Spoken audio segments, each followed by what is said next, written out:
ये जो photo screen पर दिख रही है ना, इसे एक बार ठहर के ध्यान से देखो। एक प्लेन आसमान में उड़ रहा है और उसी प्लेन में बिल्कुल नीचे से एक इंसान का शरीर हवा में गिर रहा है। यह कोई एआई जनरेटेड फोटो नहीं है, कोई इमेजिनरी पेंटिंग नहीं है, यह एक असली हिस्टोरिकल फोटो है। और सबसे डरावनी बात यह है, क्या यह कोई एकलौता वाकया नहीं है।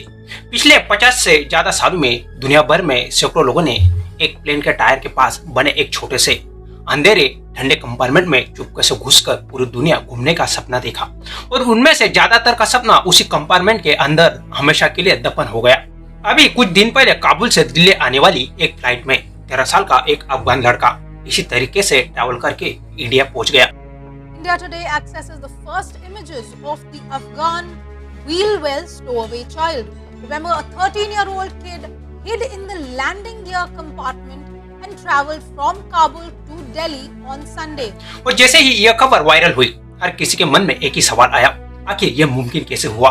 तो आज के इस वीडियो में हम बात करेंगे एरोप्लेन के व्हील में स्टो अवे करने वाले उन लोगों की, जिन्हें दुनिया बेवकूफ कहती है, पर असल में जिनकी कहानी के पीछे छुपी होती है गरीबी, मजबूरी और एक खतरनाक अंधी उम्मीद।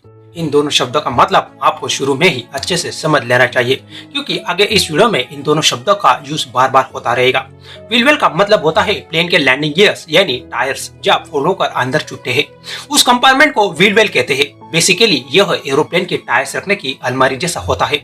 और स्टो अवे का मतलब होता है जो बंदा बिना टिकट के चुपके या इलीगली किसी प्लेन, शिप या व्हीकल में ट्रैवल करे, उसे स्टो अवे कहते हैं। खैर, अब बात करते हैं उस काबुल टू दिल्ली वाली घटना की पूरी डिटेल में।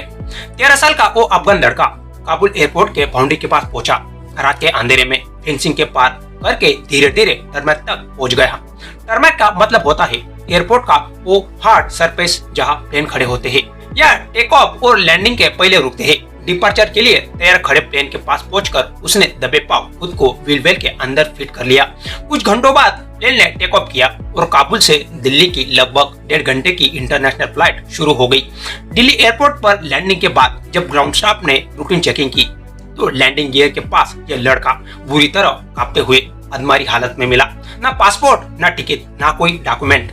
डॉक्टर्स के मुताबिक वो हाइपोथर्मिया और ऑक्सीजन की कमी के बेहद करीब पहुंच चुका था। बस कुछ ही देर लगती तो शायद कहानी कुछ और होती। यह सुनकर अजीब लगता है ना कि एक 13 साल का बच्चा 30,000 फीट की ऊंचाई पर माइनस तापमान में बिना ऑक्सीजन के सर्वाइवल कर गया।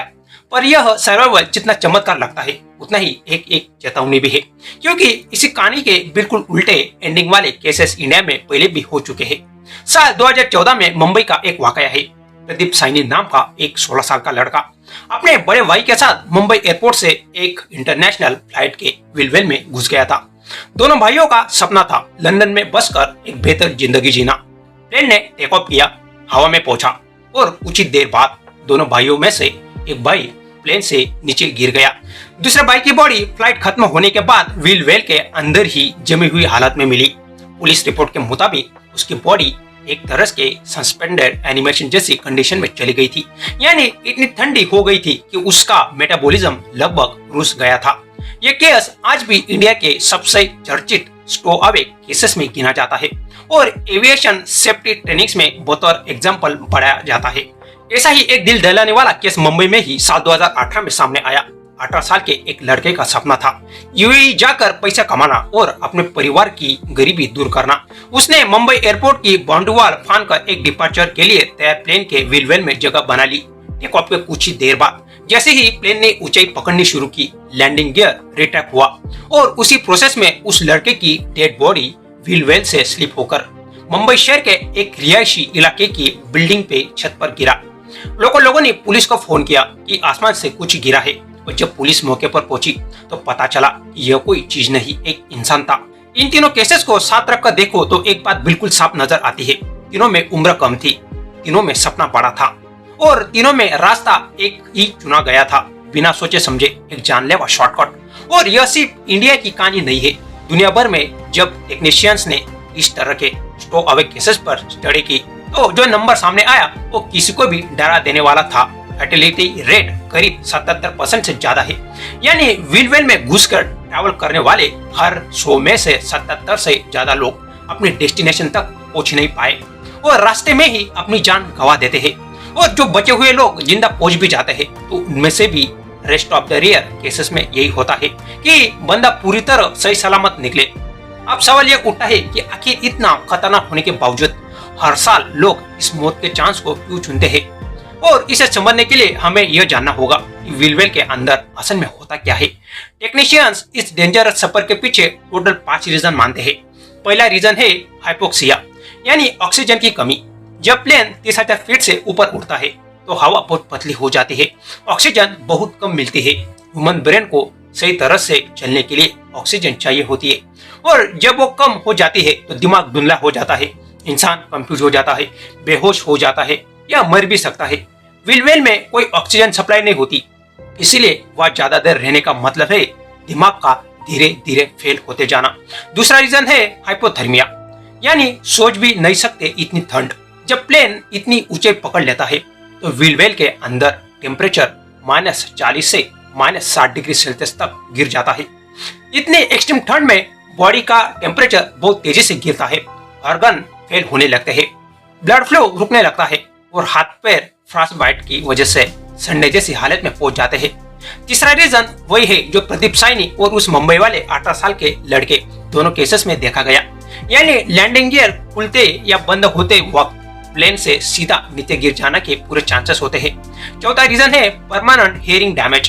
प्लेन के इंजन के पास नॉइज लेवल 140 डेसिबल तक होता है, जो किसी रॉकेट लॉन्च के बराबर लाउड होता है। इतनी देर तक इस शोर में बिना किसी प्रोटेक्शन के एक्सपोज रहने से कान की हियरिंग हमेशा के लिए खत्म हो सकती है। टिनाइटस यानी कान में लगातार घंटी बजने जैसी प्रॉब्लम भी हो सकती है।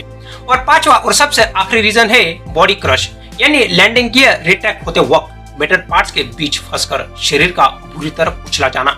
इन पांचों रीजन कर मिलाकर देखो तो समझ आता है कि व्हील वेल असल में एक डेथ ट्रैप है, जिसमें घुसना मतलब अपनी जिंदगी से सट्टा खेलना।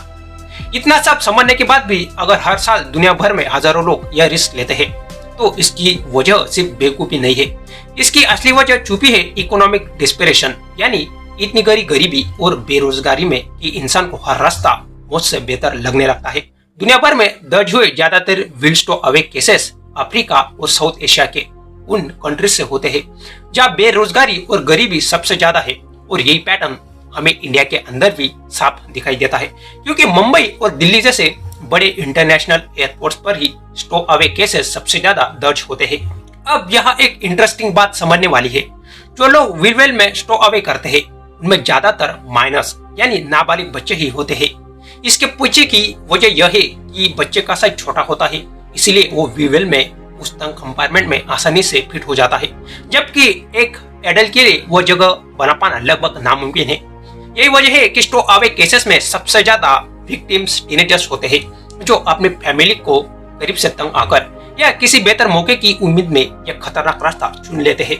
खैर, अब बात करते हैं उस सबसे जरूरी सवाल की कि आखिर वो 13 साल का अफगान लड़का इस पूरी प्रोसेस में जिंदा कैसे बच गया, जबकि बाकी ज्यादातर केसेस में लोग मर जाते हैं। मेडिकल एक्सपर्ट्स के मुताबिक इसके पीछे एक ही वजह है, टाइमिंग और लक। 1.5 घंटे की शॉर्ट इंटरनेशनल फ्लाइट होने की वजह से प्लेन को उतनी ज्यादा क्रूजिंग एल्टीट्यूड तक नहीं जाना पड़ा जितनी लंबा फ्लाइट्स में जाना पड़ता है। इसीलिए हाइपोक्सिया और हाइपोथर्मिया का एक्सपोजर टाइम काफी कम रहा था। साथ ही उसकी छोटी उम्र और व्हील वेल के अंदर बैठने की पोजीशन भी उसके सर्वाइवल के मदद कर गई, पर यह कोई गारंटी नहीं है, यह सिर्फ एक एक्सीडेंटल लक है। टेक्नीशियन साहब कहते हैं कि अगर यह फ्लाइट थोड़ी और लंबी होती तो शायद यह केस भी प्रदीप साइनी की कहानी जैसा ही खत्म होता। अब इस कहानी का सबसे इमोशनल हिस्सा यह है, यह सिर्फ एडवेंचर की कहानी नहीं है, यह असल में एक मजबूरी की कहानी है। जब किसी इंसान के पास पासपोर्ट बनवाने के पैसे नहीं होते, वीजा की प्रोसेस इतनी मुश्किल और महंगी लगती है, तो सामने एक बेहतर जिंदगी का सपना होता है, तो कुछ लोग इतना बड़ा रिस्क लेने को तैयार हो जाते हैं। ऑनेस्टली स्पीकिंग, यह इमेजिन कर पाना मुश्किल है कि यह 13 साल या 16 साल के बच्चे के दिमाग में उस वक्त क्या चल रहा होगा, जब वो एक अंधेरे, तंग और बेड ठंडे कंपार्टमेंट में बैठकर सिर्फ उस उम्मीद पर जिंदा है कि शायद इस बार वो उन 77% में नहीं बल्कि उन रेस्ट ऑफ द रेयर बचे हुए लोगों में गिना जाएगा। इसलिए जो भी लोग इस वीडियो को देख रहे हैं, खासकर वो जो किसी भी वजह से बाहर जाने का सोच रहे हैं, उन्हें मैं ये क्लियर मैसेज देना चाहता हूँ, दुनिया घूमने का सपना देखना गलत नहीं है, बेहतर जिंदगी चाहना बिल्कुल भी गलत नहीं है, पर इस तरह अपनी जान दांव पर लगाना कभी भी समाधान नहीं हो सकता। 77% लोग रास्ते में ही मर जाते हैं और जो बच भी जाते हैं उनकी सेहत जिंदगी भर के लिए खराब हो जाती है। इसीलिए अगर बाहर जाने का सपना है तो सही और लीगल तरीके अपनाओ, स्किल सीखो, डॉक्यूमेंटेशन सही करो और सरकार की लीगल माइग्रेशन और स्किल वीजा स्कीम्स के बारे में पूरी जानकारी लो। याद रखना, एक शॉर्टकट तुम्हें मंजिल तक नहीं सीधा कब्र तक ले जा सकता है। That's it for the today. उम्मीद है इस वीडियो ने आपको व्हील वेल स्टो अवे जैसी इस खतरनाक हकीकत के बारे में पूरी डिटेल से समझा दिया होगा। इस वीडियो को लाइक करना और अपने उन दोस्तों के साथ शेयर करना जो सोचते हैं कि शॉर्टकट हमेशा आसान होते हैं। अगले वीडियो में मिलते हैं एक और ऐसी ही चौंका देने वाली सच्चाई के साथ। तब तक जय हिंद, जय भारत।